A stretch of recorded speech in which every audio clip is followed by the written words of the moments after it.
por mais humilde e mais bem resolvido que você seja, ninguém está tão satisfeito consigo mesmo que negue o apreço do outro.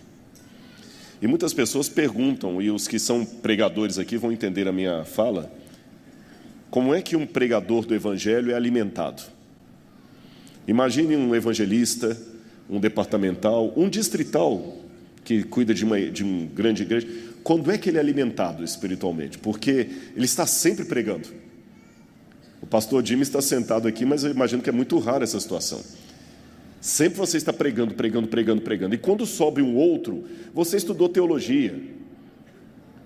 Você dá aula de teologia.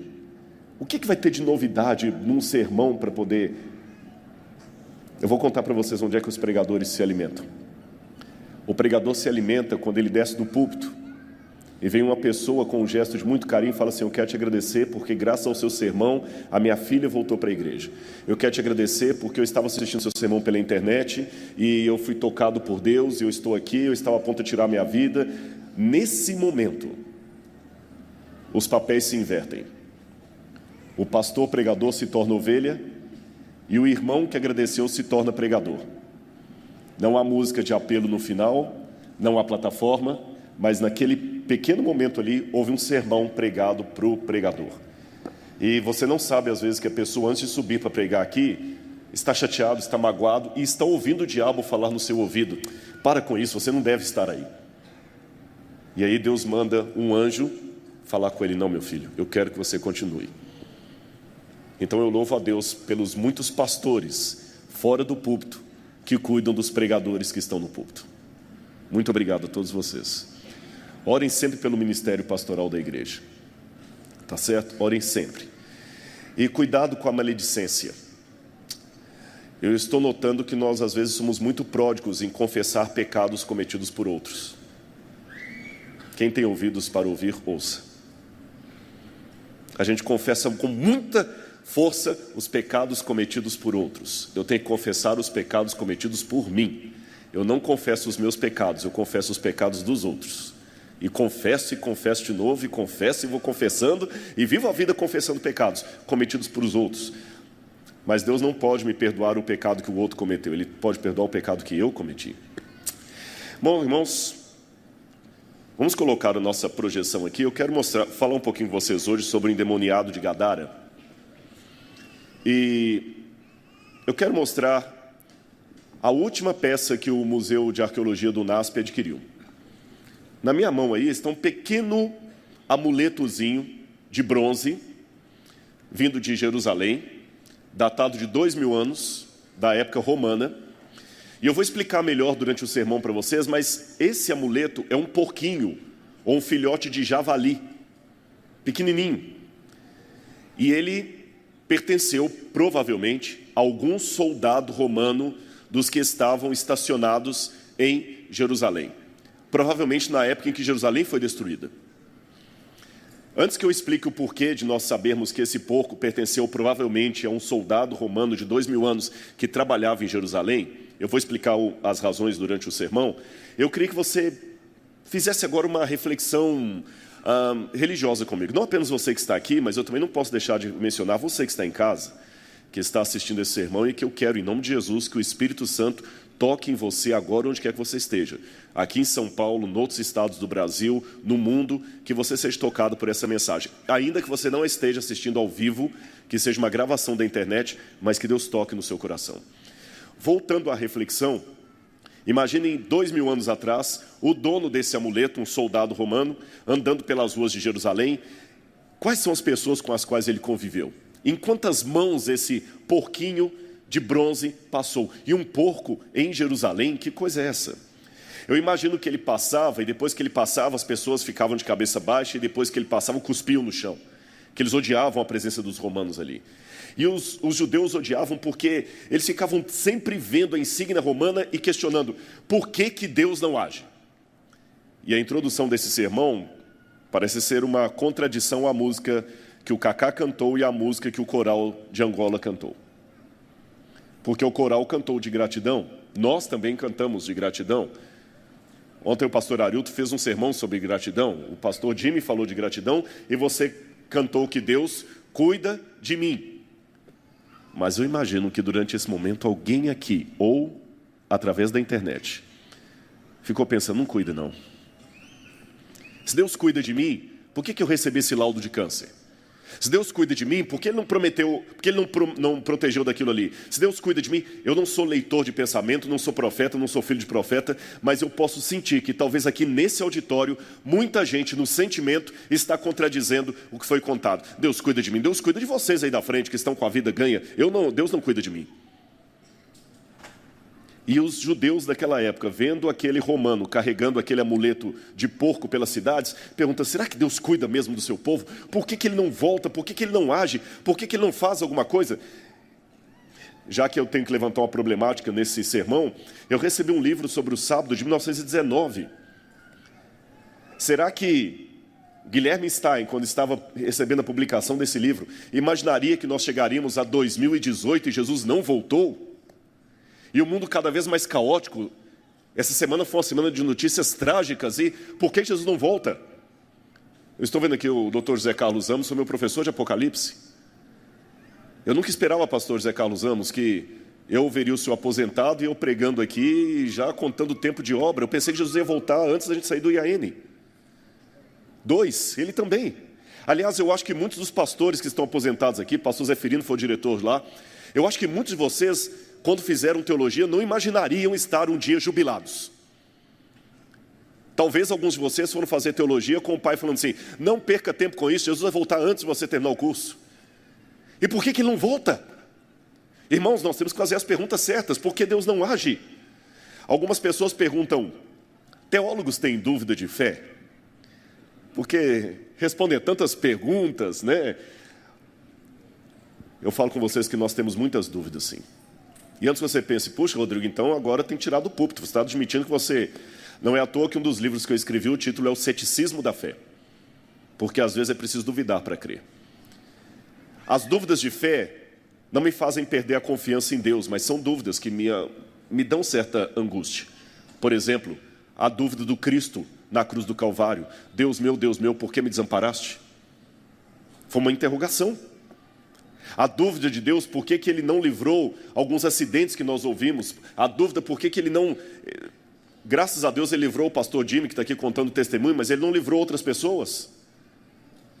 Por que, Senhor? Por que o Senhor não age? E no passado, eu não fico com vergonha de expressar para os irmãos que às vezes eu tenho essas dúvidas por 2 motivos. Primeiro, porque assim eu relembro a você que quem está pregando aqui é um ser humano como você, não uma máquina. E em segundo lugar, porque quando eu abro o livro sagrado, eu encontro eco para os mesmos questionamentos que eu faço em grandes heróis da Bíblia. Querem um exemplo? Já que eu mencionei o pastor Zé Carlos Amos e as aulas de Apocalipse, eu não sei se aprendi bem a lição, mas vamos ler uma das passagens, Apocalipse capítulo 6, verso 10. Homens de fé. É lógico que isso aqui é um símbolo, porque as pessoas quando morrem, elas não têm mais pensamento, não têm mais sentimento. De maneira simbólica, o Apocalipse apresenta as almas daqueles que morreram como mártires, clamando a Deus. E o que eles clamam? Verso 10, clamaram em grande voz, dizendo, até quando, ó soberano, santo e verdadeiro, não julgas e não vingas o nosso nome dos que habitam, o nosso sangue, dos que habitam sobre a terra? Irmãos, o Apocalipse foi escrito na linguagem do Oriente Médio. E vocês notaram ontem, os que estavam aqui, quando o Leonardo Gonçalves começou a cantar uma das músicas, alguns israelenses que estavam aqui na frente, eu até fiquei com medo do pessoal se escandalizar. Eles levantaram e começaram a... Irmãos, eles não estavam ofendendo a igreja. Eles não estavam entendendo por que a música estava cantando e ninguém estava celebrando. Aquela é uma música de casamento. Tem que ser celebração, por isso que ele levantou e começou a... É o estilo do Oriente Médio. O Shabat, quando eles vão receber no Muro das Lamentações, eles começam a cantar. David, Melech, Israel. E eles pegam você e começam a fazer roda. O Shabat é uma festa. Eles cantam. E quando estão bravos também, eles expressam. Eles falam rápido, alto, mesmo numa conversa normal. Se eu viro para o pastor Martini e falar, pastor Martini, dá para a gente fazer isso? Não, Rodrigo, não dá, tudo bem. Se fosse no Oriente Médio, como não dá? Não dá. Seria mais cheio de gestos e mãos e falas altas e não é briga, é normal. Então, pensando nesse contexto do Oriente Médio, nesse jeito deles agirem, O texto que eu acabei de ler não é dito com voz de frequência modulada. Ó santo e soberano, até quando não julgas o nosso sangue dos que habitam sobre a terra? Não, João escreveu numa perspectiva do Oriente Médio. Eles estavam clamando mesmo. Ó Senhor, até quando? É aquele clamor do salmista. Senhor, até quando o Senhor deixará os ímpios pisar em Jerusalém? É aquela oração que se eu fizesse aqui iria assustar muita gente. Senhor, até quando o Senhor vai deixar o inimigo zombar de nós? Onde é que está a sua promessa? É reclamar mesmo. Tem uma palavra em hebraico para isso, intraduzível, chama chutzpah.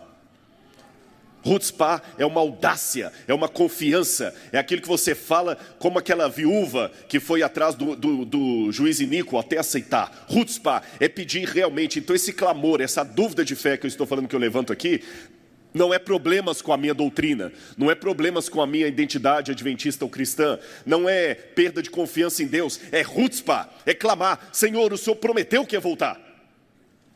E você tem que fazer essa oração. E os judeus daquela época também faziam. Mas vocês sabem que quando o povo tem esperança e quer demais alguma coisa, oportunistas acabam aproveitando a oportunidade. Desculpem a redundância. O pleonasmo é proposital. Os oportunistas aproveitam o momento justamente para encaixar. Olha, vocês querem isso? Eu vou dar para vocês. Aliás, a mídia hoje faz muito disso aí. Em alguns casos, propaganda é uma maneira inteligente de convencer você a comprar aquilo que você não precisa com o dinheiro que você não tem, para mostrar quem você não ama aquilo que você não é. E naquela época já havia essa mídia. O povo quer o quê? O Messias. E o Messias não vem. Essa moeda que faz parte do acervo do UNASP, eu espero que você conheça o Museu de Arqueologia Bíblica do UNASP, o único da América Latina, e orem pela construção do museu. Essa semana nós conseguimos aprovação na Lei Rouanet. Em nome de Jesus. Quando digo nós, eu estou colocando nós, não é simbólico não, é porque não sou eu sozinho. Tem uma equipe trabalhando aí, tá certo? Então, em nome de Jesus, nós vamos em breve ter... O acervo nós temos uma Ferrari, não tem garagem. E essa é uma das moedas que temos no nosso acervo aqui, uma moeda original de Herodes. E o que me chama a atenção são duas coisas. Ah, não adianta, o laser não vai funcionar. Vocês percebem então um capacete? Do lado esquerdo tem o nome Herodes Basileus, que seria Herodo Basileus, rei Herodes. E do lado de cá tem um capacete com uma estrelinha. Essa estrela é identificada por muitos como um símbolo messiânico. Herodes se proclamava Messias. E sabe onde é que está a prova? Lá onde está escrito Herodes Basileus, o rei Herodes, você percebe que tem um P com uma cruz embaixo? Na verdade, não é um P, são duas letras gregas, o Ri e o Ro, que é a abreviatura da palavra Christos. Então Herodes dizia, eu sou o Cristo de vocês. Mas o povo se frustrou logo ao ver que Herodes não podia ser o Cristo. Na época de Adriano veio Bar Corba e também cunhou moedas para ele. Bar Corba era um líder revolucionário que prometia livrar os judeus dos romanos. E na moeda de Bar Corba você tem o templo, e lá no topo do templo o que você tem? A estrela messiânica. Então o povo sabia que uma estrela acompanharia o nascimento do Messias. Por isso que Jesus também tem uma estrela. Ninguém falsifica uma nota de R$8. Você pode inventar uma nota de R$8, não falsificar uma. Você só falsifica algo que existe e é verdadeiro. Então, se existe um Messias verdadeiro com uma estrela verdadeira, é lógico que tem que ter falsos Messias, e a característica do falso é que ele imita o verdadeiro. Agora, olha que curioso, não só em Jerusalém, não só em Israel, fora de Israel, também as pessoas estavam esperando o Messias. Os romanos pensavam que esse Messias seria Otaviano Augusto, César. As moedas de Júlio César, antes de Otaviano, já traziam lá uma estrela, estão vendo? E depois de Júlio César, Otaviano também assumiu a alcunha de Messias dos romanos, e ele colocava sempre nas moedas dele o símbolo de Deus, de Filho de Deus. E os romanos esperavam o Filho de Deus. Olha esse cartaz, essa pedra esculpida que está no Egito, onde está escrito Augusto, o governador dos oceanos e continentes, o divino Pai entre os homens, aquele que sustenta o mesmo nome do seu Pai celestial, libertador, a maravilhosa estrela do mundo grego, brilhando com o brilho de um grande Salvador celestial. Eu não sei se vocês sabiam disso, mas não eram só os judeus que estavam esperando Cristo, não. No mundo romano também eles sabiam que uma criança especial ia nascer e dominar o mundo. Nesse painel, nesse umbral que está em Priene, na Turquia, você tem um nome dedicado à deusa Atena e ao imperador César, filho de Deus, o Deus Augusto. Nós não sabemos que profecias os romanos seguiam para saber que o Messias estava chegando. Mas a senhora White diz que Deus não deixou o mundo em trevas absolutas, que mesmo os povos pagãos tiveram brilhos da luz sob os quais eles andavam. Não é à toa que os magos do Oriente eram astrólogos e reconheceram de alguma maneira as profecias. Pode ser talvez pelo mundo persa, porque os judeus tiveram no cativeiro da Babilônia e depois da Pérsia, e talvez tiveram contato com a profecia de Balaão. Balaão não era judeu e teve uma profecia original, tanto que o calendário de Priene, que também está na Turquia, retrata o nascimento de Júlio César como as grandes esperadas boas novas, evangelho. A palavra evangelho aparece primeiro no plural, atribuindo ao nascimento de Augusto. Mas os romanos também estavam frustrados, porque Augusto não parecia ser aquele que traria a paz mundial. Olha o que dizem 2 historiadores romanos, Tácito e Suetônio. Tácito dizia: muitos estavam persuadidos de que constavam nas antigas profecias dos sacerdotes, de que por esse tempo o poder subiria de onde? Judeia, do Oriente, e da Judeia viriam os dominadores do mundo. Coisa muito parecida foi dita por Suetônio. 2 historiadores romanos testemunhando que havia uma expectativa frustrada, porque o Messias não havia vindo. De novo, em Jerusalém, na época da guerra dos romanos, no ano 70, você tem João de Giscala e Shimon Bar Giora, 2 líderes revolucionários que prometiam ser o Messias. E o que eles queriam fazer? Livrar Israel das mãos dos romanos. Não esqueça do porquinho que está no museu aqui e que andava pelas ruas de Jerusalém. Porco nas ruas de Jerusalém é uma afronta pior do que eu posso imaginar. Equivale quase a dar pão de Santa Ceia para um cachorro. O grau de dessacralização seria mais ou menos esse. E por que o Messias não vem? Um belo sábado, num Shabat, Jesus vai pregar na sinagoga em Nazaré, conforme era o seu costume ir aos sábados à sinagoga. E capítulo 4 de Lucas, abram sua Bíblia comigo, por favor. A partir do verso 16 em diante, Jesus diz assim: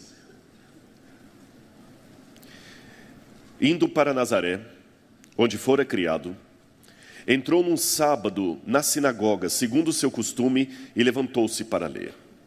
Então lhe deram o livro do profeta Isaías, e abrindo o livro, achou o lugar onde estava escrito: o Espírito do Senhor está sobre mim, pelo que me ungiu para evangelizar os pobres, enviou-me para proclamar libertação aos cativos e restauração da vista aos cegos, para pôr em liberdade os oprimidos e apregoar o ano aceitável do Senhor. Depois que Jesus terminou de ler, ele entregou para o mestre de cerimônias a Torá e sentou-se. Naquele tempo, diferente da cultura de hoje, a pregação era feita sentada, porque coisas importantes não podem ser ditas em pé, com pressa. Vendo Jesus as multidões, subiu ao monte e, como se assentasse, aproximaram-se seus discípulos. Não é à toa que o professor é chamado de catedrático, ensina da cadeira. E Jesus, sentado, começou o sermão dele e falou algo que enfureceu os judeus daquela época. Hoje se cumpriu essa escritura. Hoje eu proclamo o ano aceitável do Senhor. A redenção chegou. O pessoal ficou desesperado. E queriam apedrejar Jesus. Por quê? Jesus está querendo brincar com os nossos sentimentos? João de Giscala e Shimon Bar Giora não haviam aparecido ainda, mas havia tido outros no passado que já tinham sido combatidos, como Judas da Galileia. No ano 6 depois de Cristo, teve um líder chamado Judas da Galileia, que o livro de Atos dos Apóstolos até faz menção dele.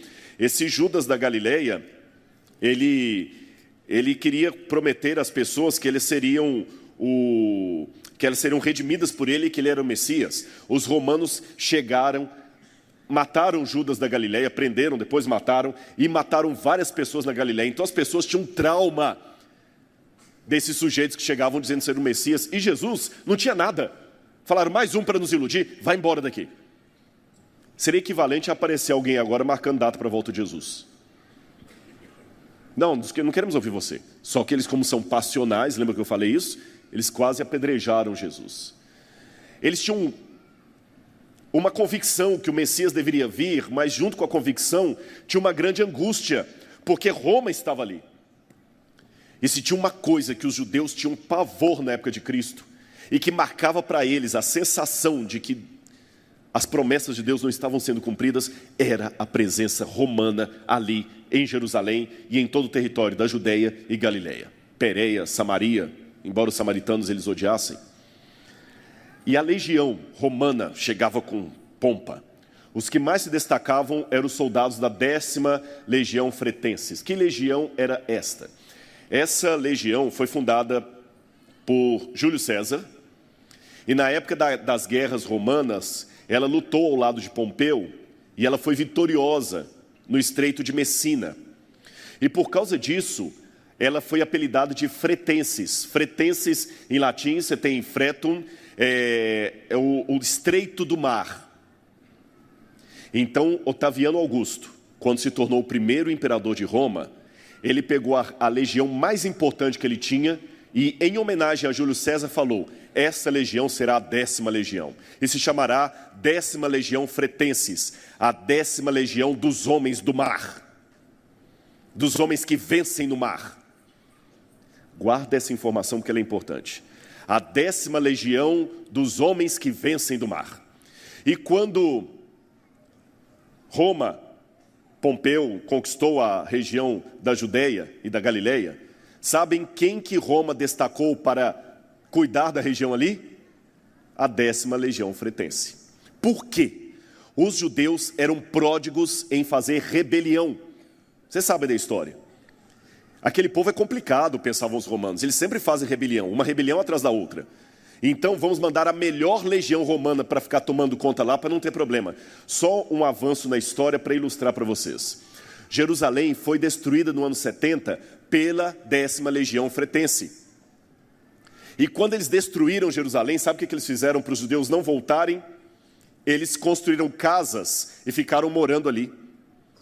Eles ficaram 400 anos na região dos judeus. Esses tijolos que vocês estão vendo são tijolos feitos pelos soldados romanos para cobrir a casa dos romanos que ficaram instalados em Jerusalém para impedir que os judeus voltassem a morar ali. Agora me chama a atenção, você vê na primeira, esse é chamado tégula, em latim tégula é uma telha. A primeira telha de lá tem escrito, ó, L, X, fre, estão vendo lá? L de legião, em latim, legio. X, 10ª, e fre de fretense. E do lado de cá você tem também, ó, legião, tá certo? Letiones, em latim, 10ª, F de fretenses. Em cima está o primeiro símbolo da legião, um barco. Lembra que eu falei que eles eram os vitoriosos do mar? Fretense. Você não fala da frota marítima? Fretense, frota. O barco, ótimo. Mas eles tinham outros símbolos também. Eles tinham o símbolo do boi e do deus Netuno. Mas vocês sabem que todo time de futebol, galera, sempre tem um mascote.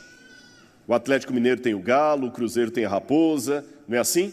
Os soldados romanos também tinham os mascotes que simbolizavam o seu grupo. Eu já falei, o deles era o boi e Netuno e o barco. Mas quando eles foram dominar o lugar dos judeus, eles acrescentaram mais um mascote à insígnia deles. Qual vocês acham que foi o mascote? O porco, ou o javali, que é o porco selvagem. E o que vocês têm desenhado embaixo? O porco. Então, estão entendendo agora o objeto do UNASP, do museu? O porco era um dos amuletos da 10ª Legião Fretense. Eles tinham vários. A gente encontra moeda que eles fizeram com o javali. quando eles estavam lá em Israel, broche, estão vendo o broche lá no canto, com o javali, e a nossa peça aqui do museu do NASP.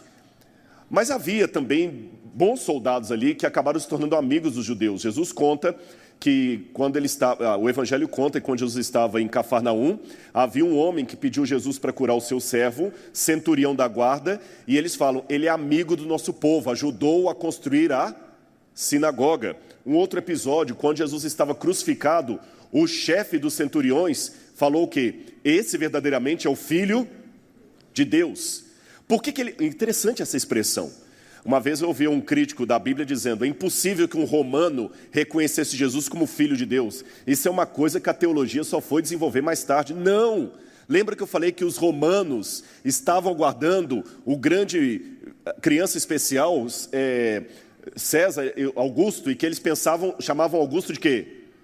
Filho de Deus. Então, quando ele viu Cristo crucificado, falou, então não é Augusto, esse é o Filho de Deus. Deixa-me passar mais algumas coisas aqui, porque o horário está correndo, mas a 10ª Legião Fratenses, os homens eram baixinhos, mas eles tinham que carregar muito peso, viu, pessoal? Eram mais ou menos 2.000 homens em cada grupo legionário. Alguns colocam de 4 a 5 mil homens aproximadamente, alguns colocam 6.000 homens, e eles tinham que carregar bastante peso. Por exemplo, eram, deixa eu ver ali, 1,68 m era a medida deles, andavam 37 km por dia a pé e carregavam 36 quilos de armadura. Então eles eram potentes. Mas, além, 3 coisas, 3 angústias dos judeus na época de Jesus. O Messias nunca veio, e para eles não veio até hoje, por isso que tem o Muro das Lamentações, lamentam que o Messias não veio e não tem o templo. Em primeiro lugar, o Messias não veio. Segundo, temos que aguentar a humilhação dos romanos desfilando aqui com insígnia de porco para todo lado, a 10ª Legião Fretenses. E terceiro, eles viam os líderes da religião fazendo barganha com os romanos. Temos informações históricas que Anás e Caifás e a família sacerdotal dos saduceus se mantinham no poder graças a acordos políticos com os romanos. O próprio Herodes, que era odiado, bandeou para o lado dos romanos. E de novo a angústia. Por que Deus não faz nada? Eu volto à pergunta original desse sermão. Apenas para mostrar para você que aquelas perguntas que eu esbocei na introdução dessa pregação são perguntas que já eram feitas 2.000 anos atrás, na época em que o Salvador pisou na terra de Israel. Por que Deus não faz nada? Já passamos o cativeiro, já estamos cansados. Meu avô morreu esperando o Messias e o Messias não vem. Daniel, imagina alguém perguntando, Daniel morreu séculos atrás esperando o Messias e o Messias não veio. Isaías morreu falando da criança especial, e já passou 700 anos da morte de Isaías, pensando na época de Cristo, e o Messias não veio. Até que teve um episódio curioso, que eu quero ler com vocês. Mateus capítulo 8, versículos 28 a 34. Jesus estava pregando, e a Bíblia diz que, Mateus 8, 28 a 34, que tendo ele chegado a outra margem, à terra dos Gadarenos, vieram ao seu encontro 2 endemoniados, saindo entre os sepulcros, e a tal ponto furiosos, que ninguém podia passar por aquele caminho.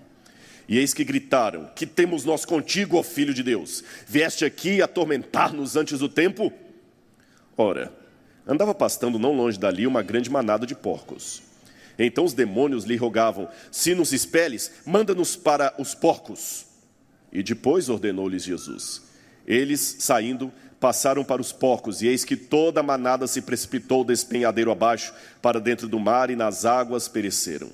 Fugiram os porqueiros, porque, chegando à cidade, contaram a estes todas as coisas que aconteceram aos endemoniados. Então a cidade toda saiu para encontrar-se com Jesus, e vendo-o lhe rogaram que retirasse da terra deles. Eu não vou entrar no mérito da questão aqui, para não fugir do meu tema, mas há alguns pequenos problemas aqui, exegéticos. Um deles é que, se você ler Lucas e Marcos, eles falam de gadarenos e gerasenos, Gadara, Gerasa, até Gergesa, uma variante textual. Para resumir isso aqui, sem complicar demais e fugir do foco do meu sermão, apenas digo para você que essas variantes não devem nos assustar. A Bíblia não fala que o episódio aconteceu na cidade de Gadara. Foi em algum lugar à beira-mar. E à beira-mar não existe nenhuma cidade de Gadara. O lugar mais provável da cidade de Gadara, nós temos duas sugestões. Um seria ali embaixo, não sei se dá para vocês verem, que dá mais ou menos uns 8 quilômetros da costa. E há outros que pensam que a cidade de Gerash, que seria a capital de todo o lugar dos Gerasenos, é uma cidade que hoje fica na Jordânia, a 50 quilômetros do Mar da Galileia. Então é muito improvável, do ponto de vista geográfico, que a história tenha acontecido na cidade. E se você olhar bem, a Bíblia não fala que foi na cidade, fala que foi na região, no país. Então é como se eu contasse assim, algo aconteceu na região, no estado de São Paulo. E depois que isso aconteceu, imediatamente foram e comunicaram ao governador de São Paulo, que veio. Ele pode estar, São Paulo está com 180 quilômetros daqui, mais ou menos, não é isso? 180, 190 quilômetros. Eu não estou falando que aconteceu lá na capital, na região de São Paulo. Se eu falei região de Engenheiro Coelho, não é bem Engenheiro Coelho. Então, na minha opinião, esse episódio aconteceu em algum canto ali no Mar da Galileia. Alguns pensam que pode ser até ali em cima, onde está apontado ali, tem um sítio arqueológico provável. E a Bíblia só faz a referência à região. Por isso que um evangelista fala Gerasa, o outro fala Gadara. Tudo bem até aí? Não é contradição. Outro problema. Era um endemoniado ou dois? Dois. Mas por que só Mateus menciona dois? No Oriente Médio, nem sempre você contava mulheres e crianças. Podia ou não contar. Lembra o milagre da multiplicação dos pães? Havia ali 5.000 homens, aí um evangelista fala, fora mulheres e crianças. Mateus era mais meticuloso. Era contador, né? Sabia de contas, né? Provavelmente seria um homem e uma criança, ou um homem e uma mulher.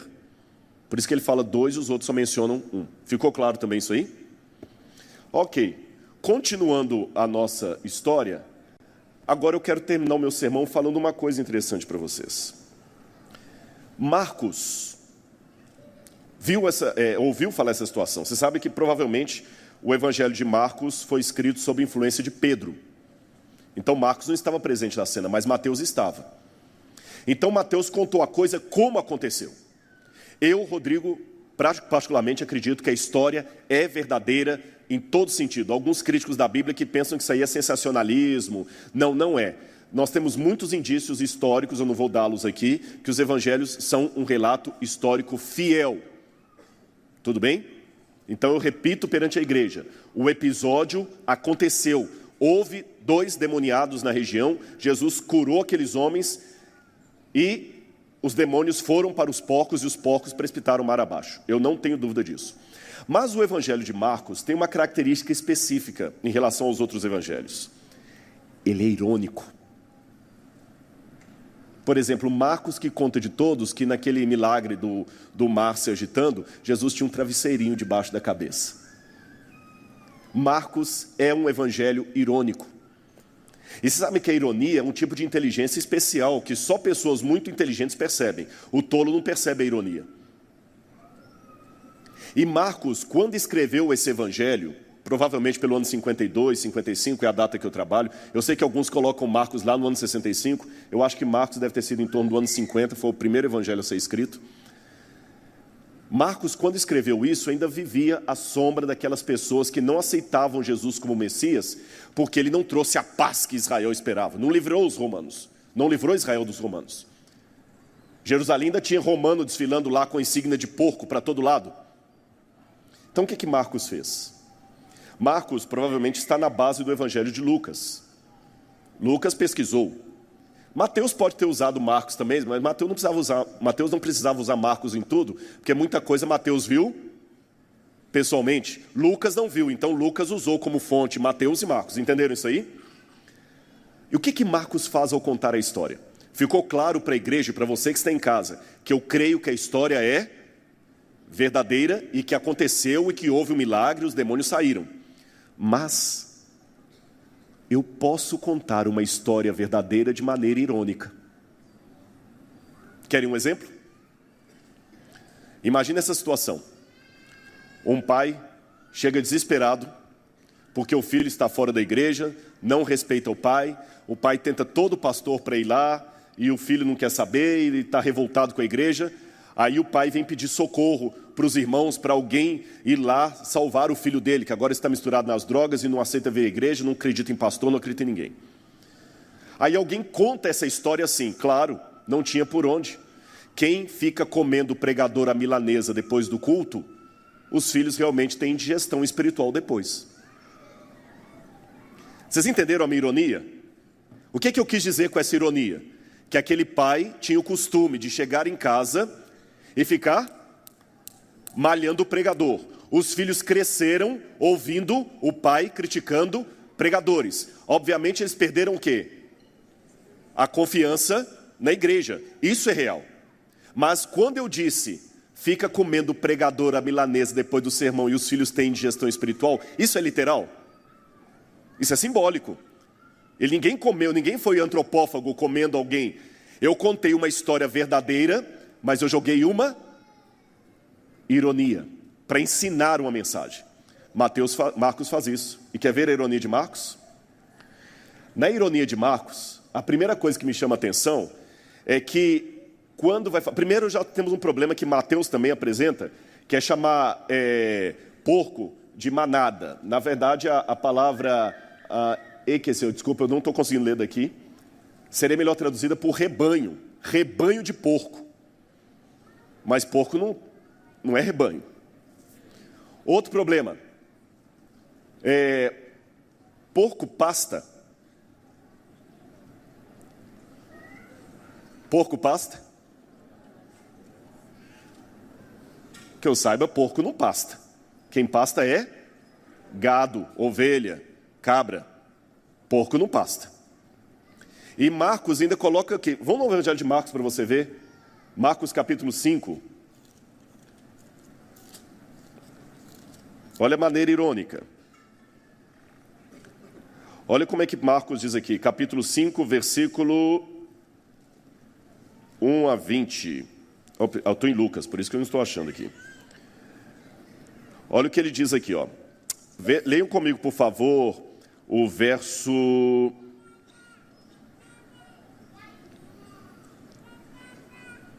O verso 11. Ora, pastava ali, pelo monte, piorou. Porque mesmo animal que pasta, não pasta em monte. As melhores gramíneas estão no vale. Ele chama os porcos de rebanho, fala que eles estão pastando, e ainda onde? No monte. E ele ainda coloca uma coisa. Quando Jesus pergunta o nome do demônio, o que é que o demônio responde na versão de Marcos, e depois Lucas vai pegar? Não ouvi? Legião. O que é legião? Legionários romanos. E de onde os legionários romanos vigiavam as cidades? Nos altos dos montes. E o que os judeus mais angustiavam? Os legionários que ficavam nos altos dos montes. Curioso isso. E o que aqueles demônios pedem a Jesus? Que os mandassem aos porcos. Por que o demônio fez isso? Isso é fácil de responder. Por que o demônio pediu a Jesus? O demônio pediu, os demônios, que eram uma legião, pediu a Jesus para ir para os porcos, porque eles queriam causar um prejuízo que trouxesse rejeição a Jesus, como de fato deixou. Isso é fácil de responder. A pergunta mais difícil é, por que Jesus atendeu? Porque Jesus queria, tudo que Jesus fazia era inspirado, mostrar uma lição para os judeus e para mim e para você que íamos saber desse episódio depois. Jesus não atendeu porque ele foi enganado pelos demônios. Ele sabia o que estava fazendo. Os demônios foram para os porcos. Aquele povo não era judeu, por isso que eles criavam porcos. Era a região de Decápolis. E os porcos, cheios com a legião, foram ironicamente para onde? Para o mar. Outra coisa interessante, porco, quando assusta, eles debandam cada um para um lado. Esses não, foram todos em direção ao mar. A 10ª Legião Fratensis era conhecida por esse nome por ser especializada em quê? Em mar. E o que é legião? Grupo de soldados romanos. Olha como Deus é sábio. Deus aproveitou uma situação histórica, real, e inspirou o Marcos a escrever aquilo de tal maneira que respondesse aos judeus do seu tempo. Sabe por quê? E tem mais um detalhe que eu não posso esquecer. Na versão de Marcos, os demônios não falam com Jesus: viestes atormentar-nos antes do tempo. Olha na sua Bíblia aqui. Olha como é que eles falam para Marcos. Verso 10, 5 verso 10. Rogou-lhe encarecidamente que não os mandasse para onde? Fora do país. O que Marcos está mostrando aqui? O Messias veio e ele tinha poder para mandar todos os demônios, inclusive a legião romana, para fora do país. Ele tinha poder de fazer com a 10ª legião fratenses e sua insígnia de porco a mesma coisa que fez com os demônios, a legião de demônios que foram para os porcos. Ele tinha poder para isso. Tanto é que ele tinha poder que os próprios demônios lhe imploraram para que não os mandasse para fora do país. Se eles imploraram aquilo com medo, é porque ele tinha poder para fazer isso. E sabe por que ele não fez? Porque vocês estão cometendo o mesmo erro dos gadarenos. Vocês estão amando mais os porcos do que o Messias. Por causa do prejuízo dos porcos, eles mandaram o Messias embora da terra deles. E vocês estão fazendo a mesma coisa. Estão preferindo porcos ao Messias. Por isso, o ato impenitente de vocês impede Deus de agir. Ficou claro para a igreja? Não é uma parábola. É uma história real da qual tirou uma lição parabólica. Por isso que os demônios são a legião. Os porcos. Ele tinha poder. Como ele tem poder hoje para fazer muita coisa, e ele não faz porque nós, repetindo o mesmo erro do passado, nós estamos amando mais os porcos do que o Messias. Estamos agindo como os pagãos de Gadara. Até quando? Até quando, irmãos, nós vamos ficar amando? Nós queremos mesmo ver o Messias? Quem quer dá um jeito, quem não quer dá uma desculpa. Qual é a prioridade da sua vida? Qual é a prioridade? Hoje estou notando que muita coisa está se tornando tão comum. Há muitos casamentos que têm a cerimônia de casamento e logo depois tem uma festa com música de rock e tudo mais. E é tudo normal. Há muitos pais que chegam em casa, o filho está com a música de rock de maior altura, ele deixa: não, eu não quero perder meu filho. Você está colocando seu filho acima de Deus. Nós estamos sendo permissivos com muita coisa. E repito o que eu comecei nesse evangelho aqui. Ontem alguém me fez uma pergunta: qual a diferença entre alardear erros e denunciar o pecado? Alguém me fez essa pergunta ontem. Eu falei: quando você denuncia o pecado, em primeiro lugar, você tem que ir à pessoa e falar com ela.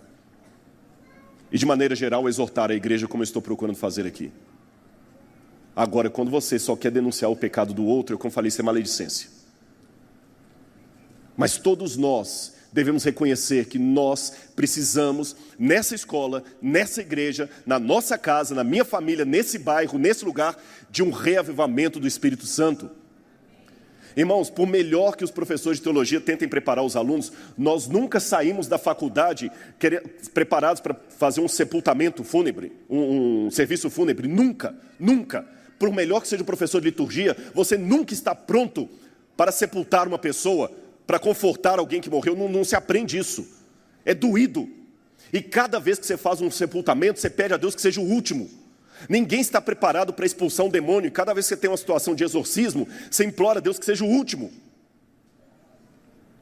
E eu hoje peço a Deus, com vocês me ouvindo: Senhor, até quando? Volta, Senhor. Por que o Senhor não responde? E antes de terminar, volta só um slide para mim. Isso. Antes de terminar, eu quero fazer um apelo à igreja. Esse não é um sermão para atacar ninguém, por favor. E nem venha aqui com uma pá.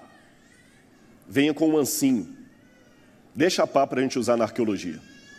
Porque tem gente que vem com um sermão com a pá. Como é que você faz com a pá?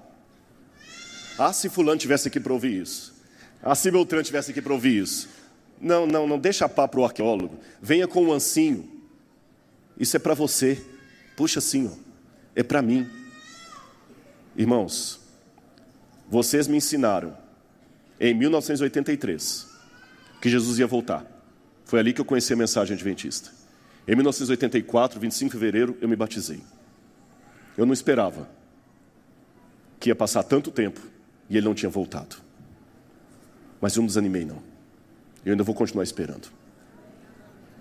E eu sei que, em nome de Jesus, essa igreja não está perdida porque você ainda está aqui. Eu estou aqui. Nós podemos ser poucos, mas nós com Cristo somos a maioria. E se você nessa manhã está passando algum problema e perguntando, Senhor, por quê? Como os judeus perguntando, por que o Senhor deixa os romanos com os porcos aqui? Eu quero fazer um apelo a você. Eu quero colocar uma música final. E se houver alguém no nosso meio que sentiu o desejo de vir aqui à frente, porque está precisando de um reavivamento espiritual na sua vida, de repente você está com um problema que o pregador não sabe, mas o Espírito Santo sabe, vem aqui enquanto essa música é tocada. Ela está em inglês, eu vou traduzir, mas eu queria convidar você a vir aqui à frente. Aquele sentindo no seu coração, alguém que talvez não é batizado, está lutando para tomar a sua decisão, alguém que está fora da igreja, você que está acompanhando de casa, você pode ficar em pé de onde você estiver, que o Espírito Santo vai tocar em você. Coloque, por favor, a música final. E se você sentir no seu coração esse desejo, eu quero desafiar você a vir aqui à frente. Você que ainda não aceitou Jesus como seu salvador pessoal, você que precisa de um reavivamento na sua vida, vem aqui. Eu sou irmão de vocês. E eu quero ir para o céu com vocês. Não saiam daqui sem um reavivamento espiritual. Deus ama vocês. Ele ama você. Tá bem? Eu me entreguei a Jesus quando eu era do seu tamanho. Sabia? E eu quero que um dia você venha pregar aqui em nome de Jesus. Todos vocês. Vamos orar nesse momento? Pai, eu entrego essa igreja e todos os que vieram aqui à frente ao teu altar. Entrego também, Senhor, os que ficaram nos seus assentos. Cada um de nós temos os nossos motivos, nossos pensamentos, nosso medo, nossa alegria, nossa esperança, nosso pleito. Cuida do NASP, Senhor. Cuida dessa igreja, cuida dos jovens. E eu lhe imploro, Pai, em nome de Jesus, vá aonde a voz do pregador não conseguiu alcançar. Toca com teu Santo Espírito, Senhor, que eles não vejam a mim, mas vejam a mensagem. Agora eu entendi a ironia de Marcos, Senhor. O Messias poderia sim expulsar os demônios do país e mandá-los aos porcos e ao mar. Ele não fez isso não é porque não tinha poder. Ele não fez porque nós estamos amando mais os porcos do que ao Messias. E é interessante, Senhor, que o Senhor atendeu ao pedido dos demônios, atendeu ao pedido da cidade, foi embora, mas quando o endemoniado pediu para ir com o Senhor não atendeu, falou, fica. Se essa é a ordem que o Senhor dá para nós, Senhor, nós vamos ficar. Como aquele endemoniado curado, Senhor, nós queríamos agora ir com o Senhor para o céu. Eu queria sair daqui e nem voltar para casa. Mas o Senhor fala para nós, fica. Nós enterramos alguns entes queridos e às vezes a vontade é ir junto, morrer junto. E o Senhor fala, não, eu quero que você fica. A vontade de muitos é sair da igreja, não pisar mais aqui, mas a ordem do Senhor, eu quero que você fica. E testemunhe no Lagoa Bonita 1, no Recanto dos Pássaros, no Universitário, no Jacarandá, aqui dentro do colégio, no internato. Fica e testemunhe para os outros os demônios que eu tirei da sua vida. Nós ficaremos, Senhor, e queremos ser o testemunho da tua cura. Obrigado, Senhor, pelo privilégio que eu tenho de ocupar esse púlpito em nome de Jesus. Obrigado pelo privilégio que eu tenho de falar da tua palavra para os meus irmãos. Cuida deles, Senhor, como o Senhor tem cuidado de mim e de cada um de nós. Por amor do teu nome. Amém, Senhor. Amém. Obrigado pelo carinho. Que Deus abençoe imensamente a todos vocês. Amém.